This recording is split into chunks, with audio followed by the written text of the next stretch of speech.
कहानी संसार में। आइए सुनते हैं कहानी जिसका शीर्षक है हाथी। सुभद्रा कुमारी चौहान की लिखी बेहद ही भावपूर्ण कहानी। क्यों रोती हूँ? इसे नाहक पूछ कर जले पर नमक न छिड़को। जरा ठहरो, जी भर कर रो भी तो लेने दो। न जाने कितने दिनों के बाद आज मुझे खुलकर रोने का अवसर मिला है। मुझे रोने में सुख मिलता है, शांति मिलती है, इसीलिए मैं रोती हूँ। रहने दो, इसमें बाधा न डालो, रोने दो। क्या कहा? किसके लिए रोती हूँ?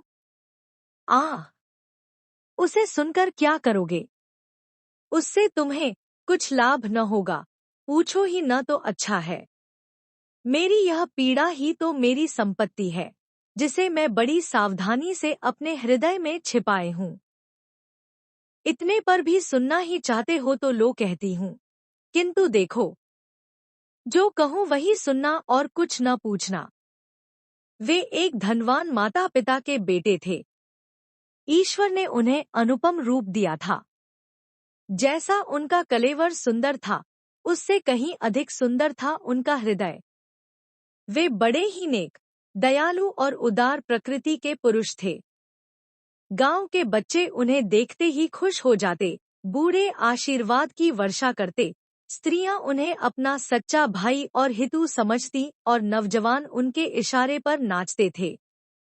तात्पर्य यह कि वे सभी के प्यारे थे और सभी पर उनका स्नेह था। मैं उन्हीं के गांव की बहू थी। मेरे पति वहीं प्राइमरी पाठशाला में मास्टर थे। घर में बूढ़ी सास थी, मेरे पति थे और मैं थी। महंगी का जमाना था, मुश्किल से गुजर होती थी। घर के प्रायः सभी छोटे मोटे काम हाथ से ही करने पड़ते थे। एक दिन की बात है, मैं वैसे ही ब्याह कर आई थी। मैं थी शहर की लड़की, वहां तो नलों से काम चलता था, भला कुएं से पानी भरना मैं क्या जानती। मेरी सास मुझे अपने साथ कुएं पर पानी भरना सिखा रही थी। अचानक वे न जाने कहां से आ गए, हंसकर बोले, क्या पानी भरने की शिक्षा दे रही हो, माँ जी?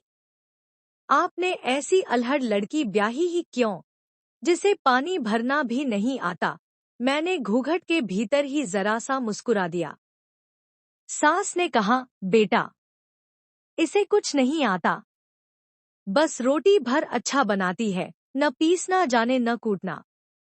गोबर से तो इसे जैसे घिन आती है, बड़ी मुश्किल से कहीं कंडे थापती है, तो उसके बाद 10 बार हाथ धोती है। हम तो बेटा गरीब आदमी हैं, हमारे घर में तो सभी कुछ करना पड़ेगा। दूसरे दिन मुझे अकेले ही पानी भरने जाना पड़ा। मैं रस्सी और घड़ा लेकर पानी भरने गई तो जरूर, पर दिल धड़क रहा था कि बनता है या नहीं। न सास साथ थी और न कोई कुएं पर ही था।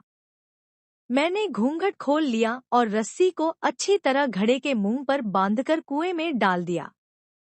डब डब करके बड़ी देर में कहीं घड़े में पानी भराव से खींचने लगी।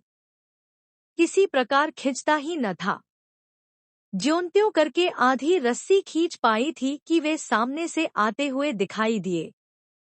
कुआं उनके अहाते के ही अंदर था और बंगले में जाने का रास्ता भी वहीं से था। सामने से वे आते हुए दिखे। लाज के मारे ज्यों ही मैंने घूंघट सरकाने के लिए एक हाथ से रस्सी छोड़ी, त्यों ही अकेला दूसरा हाथ पानी से भरे हुए घड़े का वजन न संभाल सका। झटके के साथ रस्सी समेत घड़ा कुएं में जा गिरा। मैं भी गिरते गिरते बची। 1 मिनट में यह सब कुछ हो गया। वे बंगले से कुएं के पास आ चुके थे। मैं बड़ी घबराई, घूंघटून सरकाना तो भूल गई, झुककर कुएं में देखने लगी। मेरे पास तो रस्सी और घड़ा निकालने का कोई साधन ही न था। निरुपाय हो कातर दृष्टि से उनकी ओर देखा। मेरी अवस्था पर शायद उन्हें दया आई। वे पास आकर बोले, आप घबराइए नहीं, मैं अभी घड़ा निकलवाए देता हूँ। फिर कुछ ठहरकर मुस्कराते हुए बोले, किंतु आपने यह साबित कर दिया कि आप शहर की एक अल्हड़ सी लड़की हैं। मैं जरा हंसी और अपना घूंघट सरकाने लगी। मुझे घूंघट सरकाते देख वे जरा मुस्कराए। मैं भी जरा हंस पड़ी पर कुछ बोली नहीं। उनके नौकर आए और देखते ही देखते रस्सी समेत घड़ा निकाल लिया गया। मैं घड़ा उठाकर अपने घर की तरफ चली। शब्दों में नहीं, किंतु कृतज्ञता भरी आंखों से मैंने उनसे कहा, मैं आपके इस उपकार का बदला जीवन में कभी न चुका सकूंगी। करीब पौन घंटा कुएं पर लग गया। अम्मा जी की घुड़कियों का डर तो लगा ही था। जल्दी जल्दी आई, घड़े को घिनौची पर रख। रस्सी को खूंटी पर टांगने के लिए मैंने ज्यों ही हाथ ऊपर उठाया, देखा कि एक हाथ का सोने का कंगन नहीं है। तुम कहोगी कि पानी भरने वाली और सोने के कंगन, यह कैसा मेल? यह भी बताती हूँ। यह कंगन मेरी माँ का था। मरते समय उन्होंने अनुरोध किया था कि यह कंगन ब्याह के समय मुझे पैर पुजाई में दिया जाए। इस प्रकार यह कंगन मुझे मिला था। रस्सी टांग कर मैं फिर कोने की तरफ भागी। देखा तो वे सामने से आ रहे थे।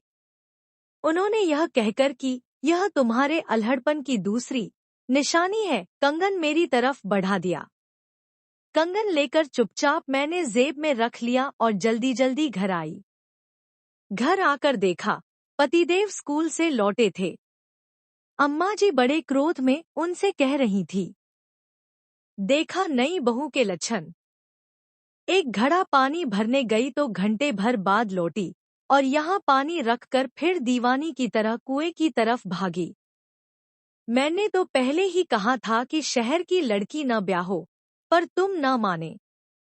बेटा, भला यह हमारे घर निभने के लक्षण है? और सब तो सब, पर जमींदार के लड़के से बात किए बिना इसकी क्या अटकी थी?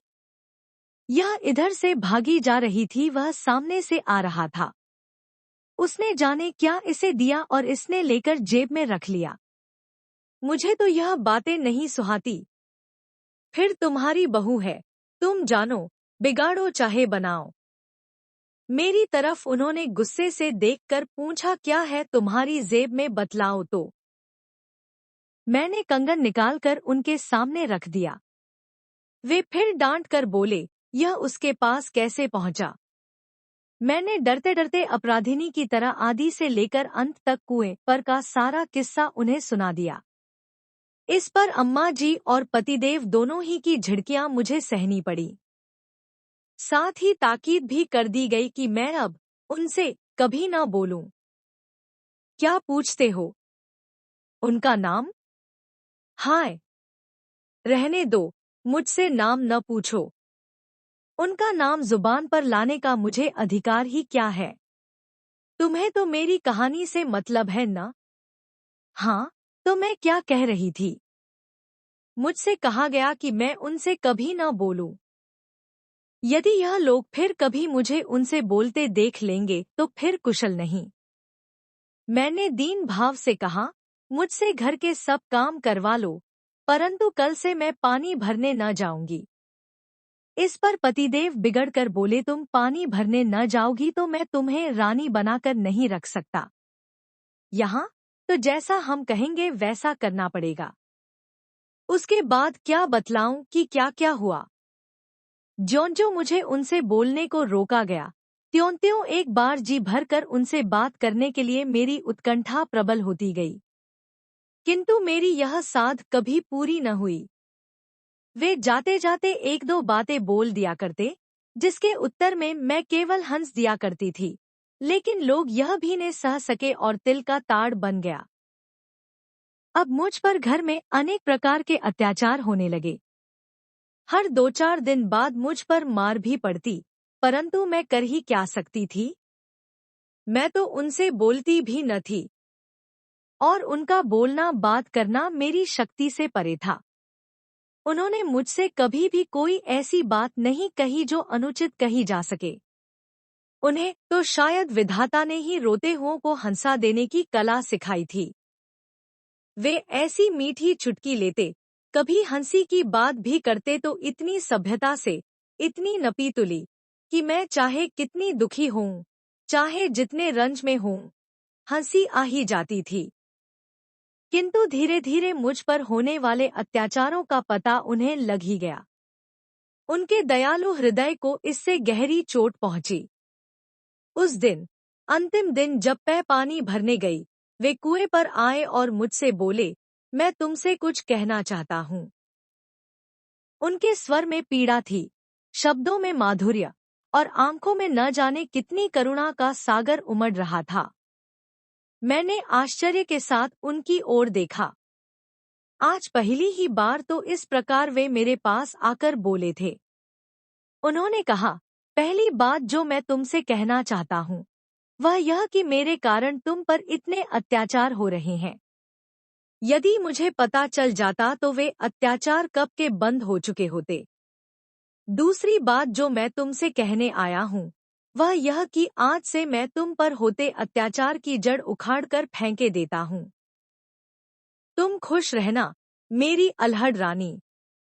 वे मुझे इसी नाम से पुकारते थे।